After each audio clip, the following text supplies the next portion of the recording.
우리가 살고 있는 가정, 그리고 또 우리가 신앙생활 함께하는 교회, 이 두 곳이 닮은 점이 참 많이 있습니다.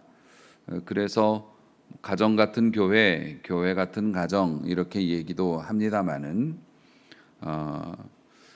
두 교회나 가정이나 또 비슷한 것 중에 하나가 이런 게 있습니다. 어려움을 당할 때 가정이 또 혹은 교회가 겪는, 또 인간이 다 마찬가지지만 고통이 두 가지가 있어요. 하나는 밖에서 오는 고통이 있고요, 하나는 내부에서 생긴 고통이 있고 그렇습니다. 밖에서 오는 고통은 어떤 것이 있을까요? 집에 불이 났다, 또 혹은 교회에 어떤 큰 문제가 생겨서 피해가 발생했다, 침수가 됐다, 이런 것들, 이런 게 이제 밖에서 생각하지도 않았는데 갑자기 생긴 그런 고통이죠. 밖에서 오는 고통. 그리고 안에서 오는 고통은 또 뭐냐면은 싸우는 거, 서로 부부간에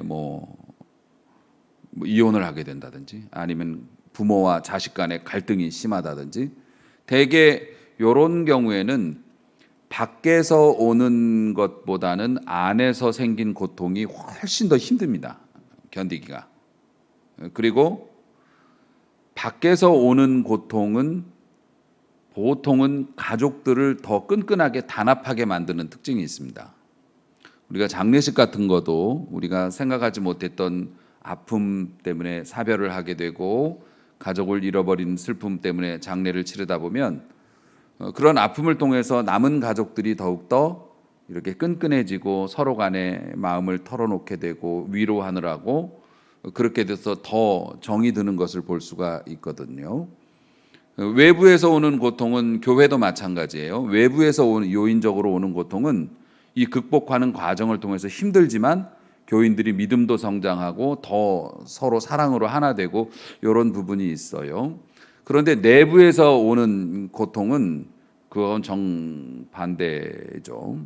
보통 내부에서 오는 고통은 누군가가 잘못했을 때 그렇게 됩니다. 교회도 이제 목사님이 뭘 잘못했다든가 죄를 범하였다든가 이래서 막 교회 안에서 막 시끄럽게 되거나, 또 가정에서도 부모 중에 한 사람이 잘못을 했다든가 이렇게 돼서 서로 갈등이 생기고, 이렇게 되면 서로에 대한 무관심, 서로에 대한 증오, 용서하지 못하는 거, 그러니까 그거는 극복을 해도 진짜 가정이든 교회든 반토막 나는 겁니다. 이건 극복을 한다고 해도 그냥 굉장한 고통이 있죠. 우리가 밖에서 오는 고통이든 안에서 생기는 고통이든 겪지 않기를 원하지만, 인생이라는 게 그것을 내가 안 겪겠다고 해서 안 겪어지는 것이 또 아니라서, 이러한 고통을 우리가 마주했을 때 우리가 어떻게 하는 것이 좋은 것일까에 대한 성경적인 교훈이 필요하다는 거죠. 그래서 오늘 이 말씀이 우리에게 그런 교훈을 주고 계십니다. 우리가 살펴본 대로 다윗은 위대한 인물이었지만은 유혹에 굴복했고, 그리고 그 유혹으로 인해서 죄를 지었고, 그 결과 비극적인 결과를 가져왔고, 그건 자기 자신뿐만 아니라 자기 주변 사람, 특히 가족들에게 씻지 못할 상처를 주게 되었죠. 그렇게 되었을 때 하나님이 나단 선지자를 통해 죄를 지적하시고, 다윗은 현실을 직시하고 즉시 그 죄에 대해서 인정을 했습니다. 그랬더니 하나님께서 나단을 통해서 이렇게 말씀해 주셔서, 너는 용서받았다. 내가 너를 용서해 주겠다. 그 용서가 뭐냐면 가로 열고 너는 죽지 않을 것이다, 이렇게 말씀하셨어요. 그러니까 죽지 않을 것이다라는 게 하나님께서 그 잘못으로 인해서 다윗을 질병이나 뭘로 해서 죽이시겠다는 게 아니라, 너는 내가 버리지 않겠다. 하나님께서 버리시면 죽는 거니까 사울처럼 너를 버리지는 않겠다라고 말씀하셨지만, 그러나 너의 그 지금 밧세바하고 너하고 사이에서 태어난 아이는 죽을 것이다, 이렇게 메시지를 주셨어요. 그러니까 참 재미있는 사실이에요. 오늘 읽은 본문이 15절부터 말씀이죠. 15절에 보면 우리아의 아내가 다윗에게 낳은 아이를 여호와께서 치셨다. 그래서 심히 알았다. 우리아의 아내라고 얘기하고 있어요. 지금 다윗하고 같이 살고 있거든요. 같이 살고 애까지 낳았으니까 시간이 꽤 경과되었음에도 불구하고 성경은 분명히 우리아의 아내라고 얘기하고 있어요. 우리아의 아내가 다윗에게서 낳은 자식. 그런데 결론적인 얘기지만 오늘 본문을 좀 벗어나서 보면 24절 보면 다윗이 그의 아내 밧세바를 위로하고 그에게 들어가서 동침하여서 아들을 낳았는데 그 아들의 이름이 솔로몬이었다.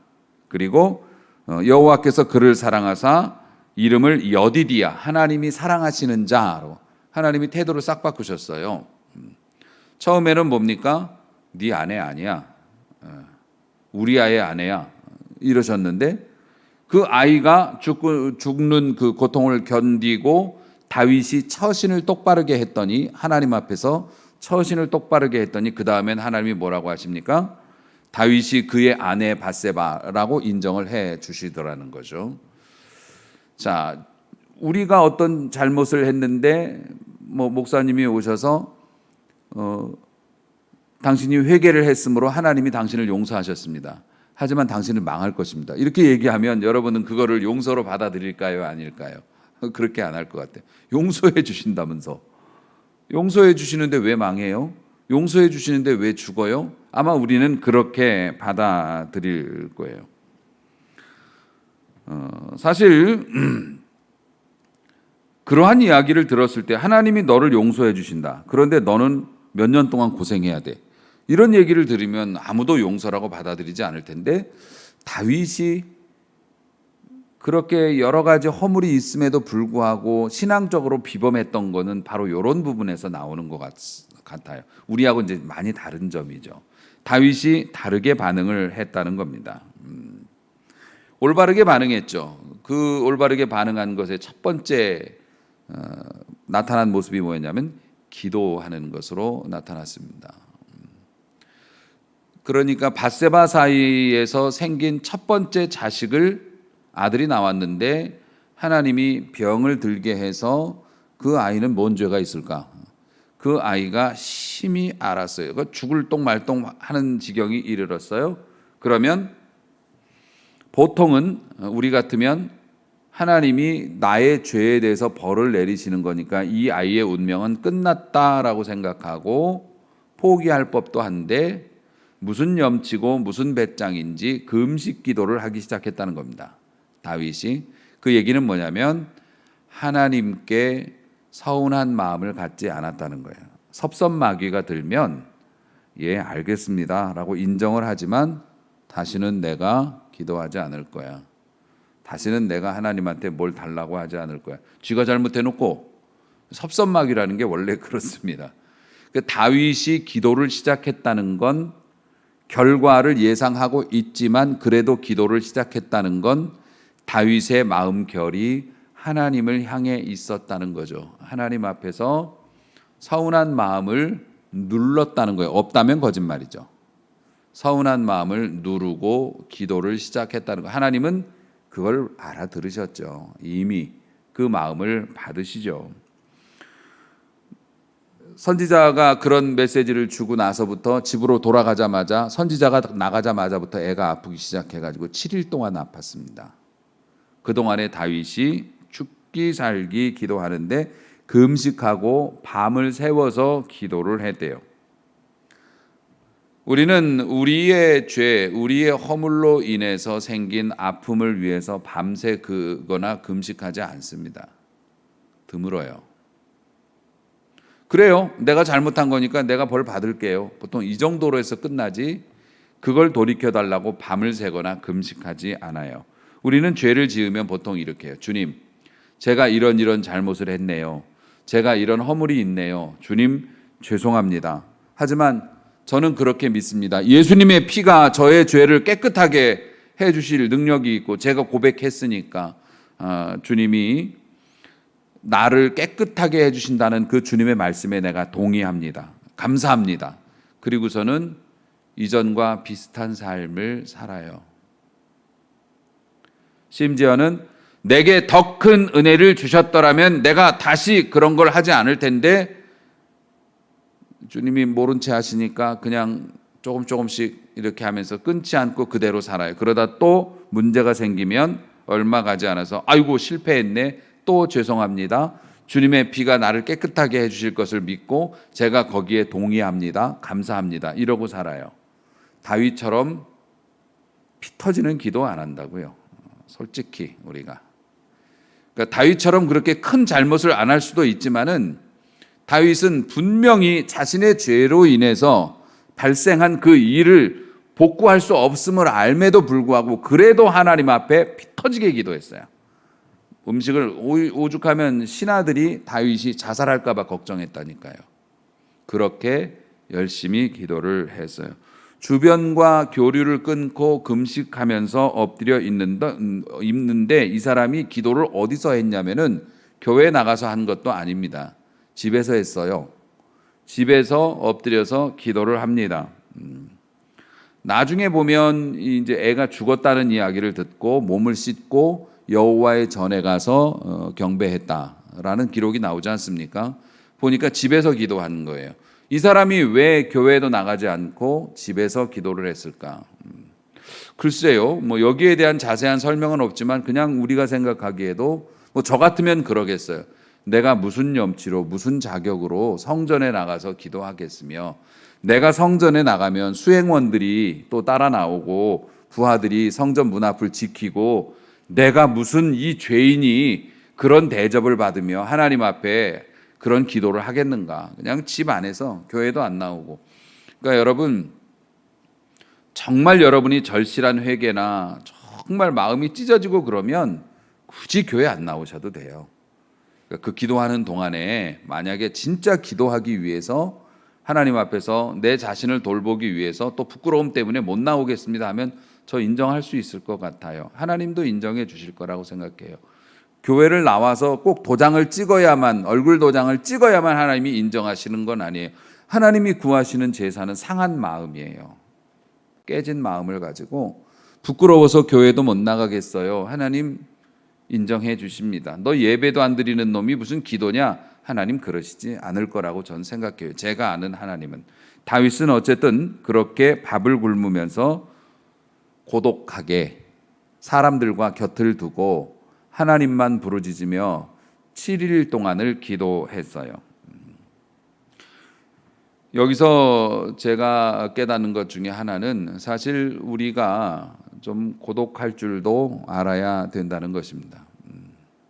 사람이 하나님 앞에서 무언가를 이렇게 할 때는, 그래서 이제 목사님들은 기도원에도 올라가시고 또 금식도 이렇게 혼자 하시고 그렇게 합니다마는 광풍을 통과할 때는 잠잠하고 또 고독할 수밖에는 없습니다. 그래야 그나마 제기를 찾을 수 있겠죠.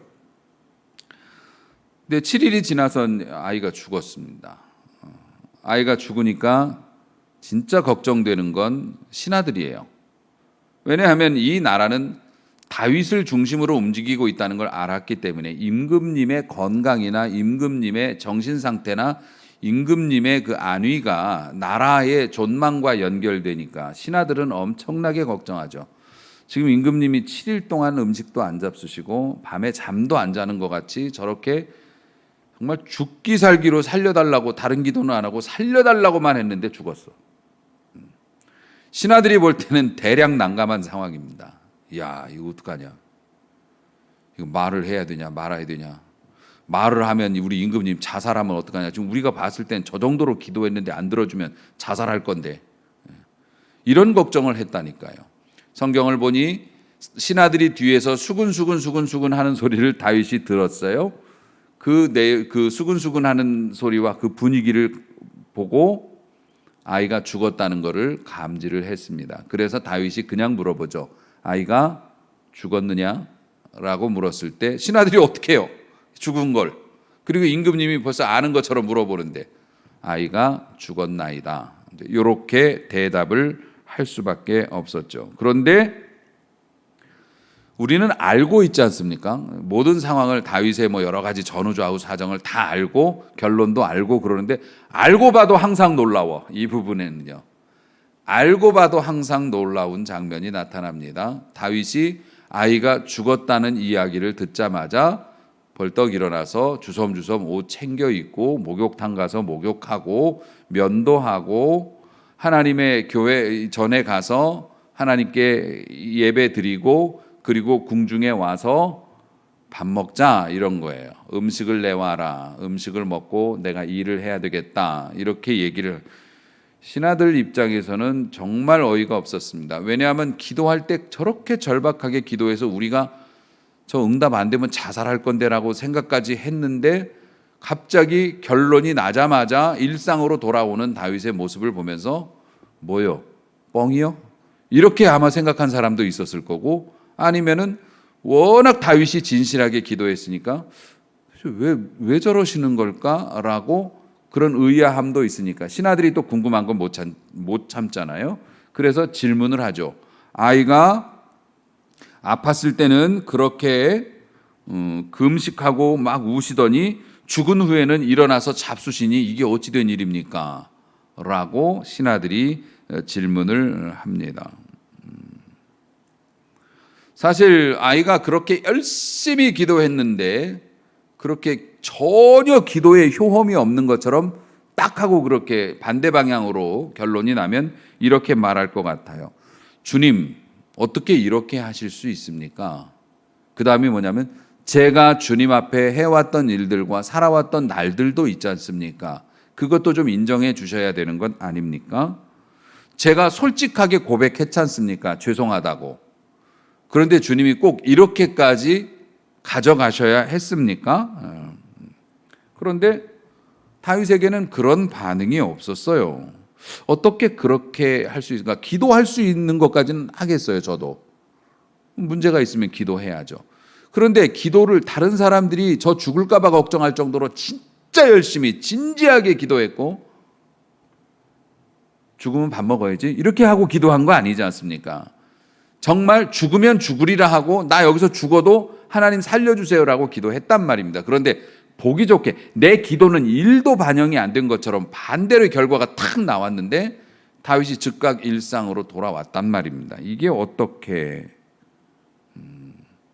근데 그래서 기도가 능력이라는 겁니다. 여기서 중요한 기도의 비밀을 배웁니다. 진짜 기도했다면 아이가 살아날 수도 있었을 겁니다. 그런데 아이가 이렇게 죽었지 않습니까? 그러니까 하나님의 뜻이라는 게 또 있으니까 다윗의 가문이 또 보통 가문입니까? 하나님께서 또 뜻한 바가 있으시기 때문에 기도 그렇게 열심히 하면 대개는 살겠지만 지금처럼 특별한 하나님의 뜻에 의해서 아이가 기도에 전혀 영향을 안 받고 죽어버렸단 말입니다. 그런데 다윗이 이렇게 일상으로 돌아올 마음의 힘을 가진 게 뭐 때문일까요? 기도 때문이었던 거예요. 그러니까 진짜 기도 열심히 하는 사람은 그 기도를 했는데 그게 결과가 안 좋게 나왔다고 해도 흔들리지 않으면 진짜 기도한 겁니다. 그게. 그런데 진짜 제대로 기도를 하지 못하면 어떻게 하냐면 열심히는 했다고 생각했는데 결과가 자기 뜻대로 안 나오면 확 뒤집어져요. 내가 이렇게까지 했는데 뭐요?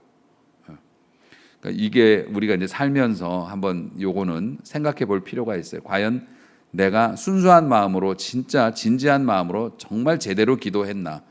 제대로 기도했다면 다윗의 예에서 볼 수 있듯이 결과가 나에게 좋지 않게 나와도 그 결과에 구애받지 않고 다음 행보를 이어갈 수 있다는 거죠. 바른 걸음을 뛸 수 있다는 거고 결국 다윗은 뭡니까? 그 아이를 잃었지만 솔로몬을 얻게 돼요. 하나님이 즉각 또 아이를 주시고 솔로몬이라고 하는 그 아이를 허락하셨을 뿐만 아니라 여디디아라는 별명을 지어주셨다고요. 이뻐 죽겠네라는 뜻입니다. 내가 사랑하는 자. 너무 다르지 않습니까? 그러니까 첫 번째 기도 제목이 응답이 안 됐더라도 진실한 기도를 한 자는 그 후에 오는 두 번째 더 큰 축복을 받을 자격이 주어진다. 그래서 기도는 능력이고 그래서 기도는 우리가 항상 열심히 해야 하는 것인 줄로 우리가 깨달아야 할 것입니다. 신하들이 물어봤다고 그랬습니다. 아니 아이가 살았을 적에는 그렇게 울며 불며 금식하시더니 아이가 죽은 후에 갑자기 식사를 하시고 일상으로 돌아가는 이유가 뭡니까? 여기에서 22절에 다윗이 이런 얘기를 툭 던집니다. 아이가 살았을 때 내가 금식하고 울었던 것은 혹시라도 1%라도 하나님이 나를 불쌍히 봐서 우리 애를 살려주실까 그래서 그렇게 했다. 그러면서 그 다음에 하늘과 땅을 울리는, 아마 천사들도 이 이야기 들었으면 울컥했을 거요. 그런 고백을 합니다. 23절, 지금은 죽었다. 지금은 죽었으니 내가 어떻게 금식을 더 할 수 있느냐? 이미 끝난 일인데 내가 다시 돌아오게 할 수 있느냐? 없다는 거죠. 그 아이를 내게 다시 돌아오게 할 수 없다. 나는 그에게로 가려니와 그는 내게로 돌아오지 아니하리라. 그러니까 여기에서 영아 구원에 대한 한 조각의 그 힌트를 우리가 얻어요. 우리가 흔히 하는 질문, 이순신 장군은 지옥 갔나요? 혹은 엄마 뱃속에 있다가 죽은 아이나 또 갓 태어나서 말도 못 배우고 죄라고 하는 것을 지을 겨를도 없이 이 세상을 떠나게 된 아이들은 지옥 갔나요? 예수님 못 믿어서. 이런 질문을 할 때 우리에게 위로가 되는 이 말씀이에요. 이 아이, 내가 그에게로 갈 수는 있으나 그가 내게로 올 수는 없다. 그 얘기는 뭐냐면 다윗이 지옥 갈 리는 없지 않습니까? 그러니까 아이가 이미 천국에 있고 내가 나중에 죽어서 천국에 가서 만날 수는 있겠으나 그 아이가 내게 지금 다시 올 수는 없는 것이니 라고, 그러니까 다윗의 영혼이 그 아이가 천국에 있음을 인지하고 깊은 기도의 사람이라 위로를 받았던 것 같아요. 인간의 말이 아닌 영적으로 위로를 받았던 것 같아요. 그래서 이 영아 구원에 관한, 에이 목사님 다윗이 그때 뭐 그냥 툭 내뱉은 말일 수도 있잖아요. 여러분, 성경은 툭 내뱉은 말이라는 게 있을 수가 없고, 설령 그런 말을 했다면 성경에서는 지워집니다. 성경은 엄중한 목적을 가지고 모든 인류를 위해서 남겨진 기록이기 때문에 개인적으로 인간적으로 그냥 툭 내뱉은 말 중에 의미 없는 것들은 다 삭제가 되는 거예요. 그리고 하나님이 이 기록을 이걸 남겨놓으셨다, 선명하게 남겨놓으셨다는 것은 힌트로 우리에게 주신 거라고 저는 그렇게 믿어요. 그렇기 때문에 영유아의 구원에 관한 뭐 직설적인 설명은 아니지만 이런 힌트를 보면서 라고 우리가 위로를 받을 수 있을 거라고 생각합니다. 자, 이 고백으로 우리가 알 수 있는 사실이 있어요. 다윗에게서. 다윗이 이런저런 고백들을 하면서 삶을 포기하는 걸 거부하겠다라는 뜻을 밝힌 겁니다. 정말 내 유일한 목표, 나라의 부강, 그리고 자기가 잠깐 누렸던 쾌락, 근데 그것으로 인해서 위협받았던 자기의 인생, 그리고 자기가 낳은 자식의 죽음, 이러한 모든 것들이면 여러분 뭐 30등 하는 애가 40등 했다고 자살하는 경우는 없습니다. 뭐 제가 다 알 수는 없겠지만 대개 30등 하는 애가 뭐 40등 했다, 35등 했다 그래갖고 죽는 경우는 거의 없어요. 그런데 1등 하던 애가 5등 하면 죽는 수가 생깁니다. 그러니까 인생을 포기하는 게 꼭 뭐 가진 것도 없고 아무것도 없고 뭐 장애가 있고 그러니까 뭐 결핍된 사람만 인생 포기하는 게 아닙니다. 오히려 9개를 가지고 있다 1개를 얻으려고 하다가 1개를 빼앗겨서 8개 된 사람이 인생 포기하는 경우가 많습니다. 우리가 볼 때 좋은 스펙을 가지고 좋은 여건과 환경과 좋은 뭐 외모나 체격 조건이나 이런 걸 가지고도 인생 포기하고 사는 사람들 정말 많습니다.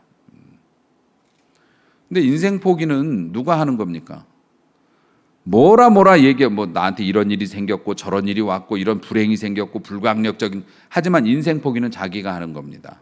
내가 스스로 내가 포기하겠다고 결정하는 거지. 다윗이 자기의 명성에 흠이 갔습니다.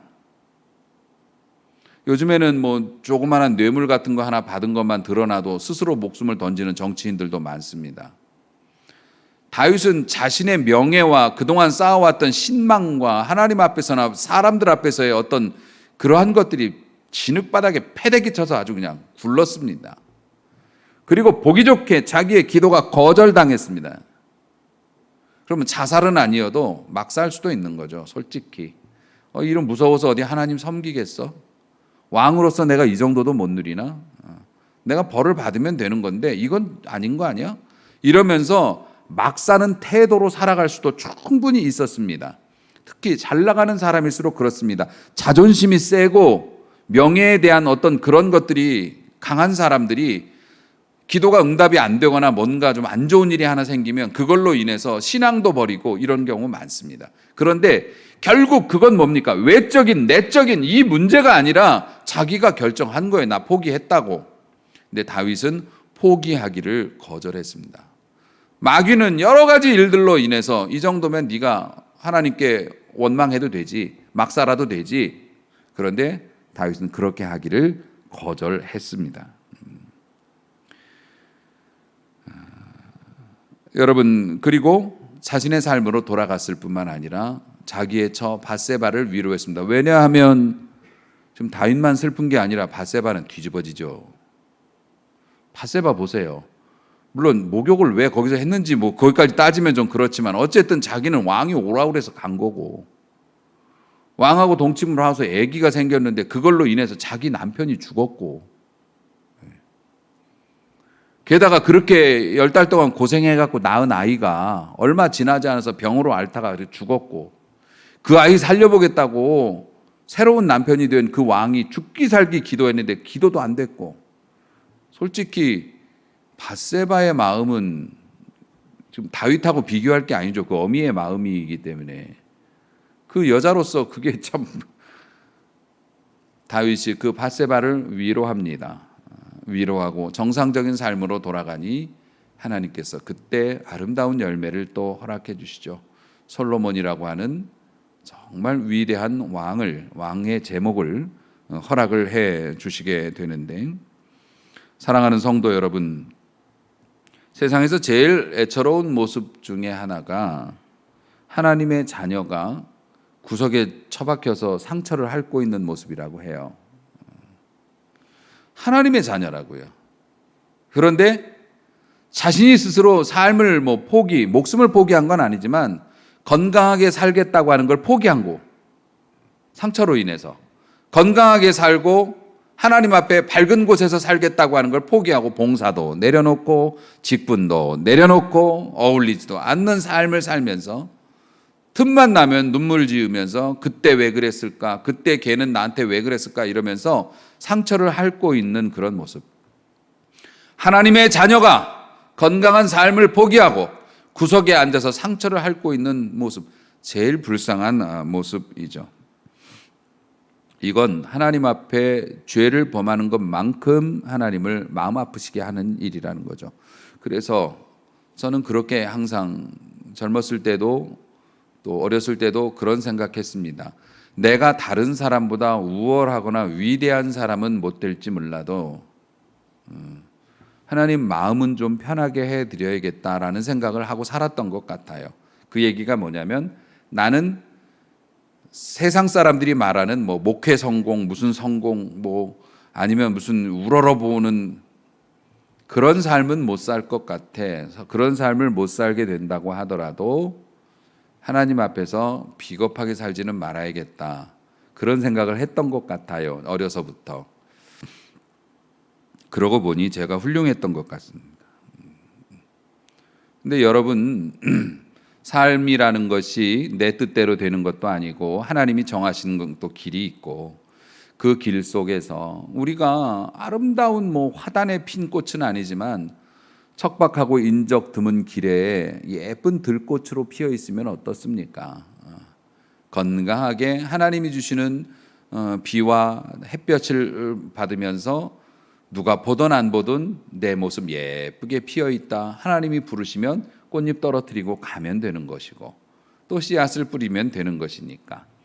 사랑하는 성도 여러분, 감사하게도 다윗의 경우도 그렇고 모든 경우가 그렇습니다만 광풍은 일시적인 것입니다.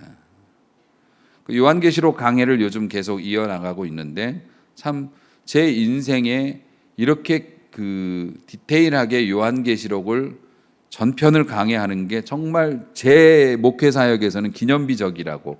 왜냐하면 이제 저도 이제 원숙한 목회자의 어떤 그 연륜이 쌓였고, 제가 그동안 알고 배우고 느껴왔던 것들을 요한계시록 강해, 제일 어렵다고 하는 이 요한계시록 강해를 통해서 쫙 녹여내고 있는데, 뭐 여러분은 들으실 수는 있는데 들으시지 않는 건지는 잘 모르겠는데, 어쨌든 여러분들은 못 듣고 계시는데, 요한계시록 강해에 보면 대부분이 심판에 관한 얘기죠. 이런저런 심판이 막 나옵니다만은 항상 그 심판 속에는 건빵 속에 별사탕처럼 나오는 게 있습니다. 뭐냐면 하나님의 자비예요. 황충을 보내어서 전갈의 권세를 가지고 도구로 사람들을 쏘는 권세를 주는데, 이놈들이 날아다녀 가지고 숨어 있는 사람까지 다 해. 이마에 인침을 받지 않는 믿지 않는 자들을 괴롭혀.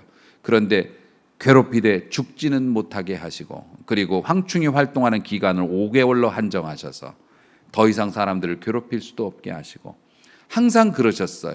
그러니까 하나님의 자비는 그 마지막 심판 때까지도 계속 텀을 주고 기회를 주면서 7개의 인을 떼고, 그래도 회개하지 않으니까 7개의 나팔을 불고, 그래도 회개하지 않으니까 7개의 대접을 쏟아서 심판 가운데서도 남기면서 돌아올 자 아직도 있느냐 없느냐. 하나님이 그런 마음이시고, 인생에 불어오는 광풍도 일시적인 것이라고요. 우리 하나님이 신실하시기 때문에, 우리를 사랑하시기 때문에, 그리고 원하는 자는, 인생을 포기하기를 거부하는 자들은 주님이 언제나 어디서나 항상 도와주셔서 그 광풍을 극복할 수 있게 해 주신다는 말입니다. 그런 어려운 불행의 광풍 앞에서 기도의 날개를 폈더니 솔로몬이 생겼어요.